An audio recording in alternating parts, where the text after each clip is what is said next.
Good evening সবাইকে। এইমাত্র আমার প্রতিদেব বাজার করে নিয়ে এলো।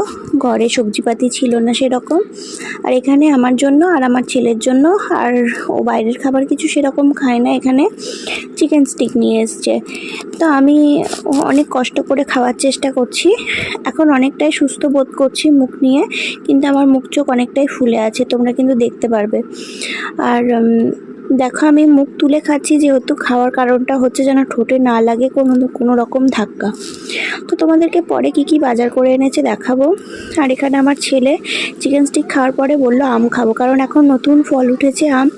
তো আম নিয়ে এসছে ওর বাবা আমার ছেলের জন্য আর আমার জন্য। তো আমার ছেলেকে আমি কেটে দিলাম, আর আমি একটু আঁটিটা নিয়ে খাওয়ার চেষ্টা করছি। তো খেতে গিয়েই তো প্রথমে আমার লেগে গেল ঠোঁটে, তো দেখো চরমই লেগে গিয়েছে। তো আমার বোধহয় আর আমি আমটা খেতে পারবো না। তো চেষ্টা করছিলাম নতুন ফল খাওয়া।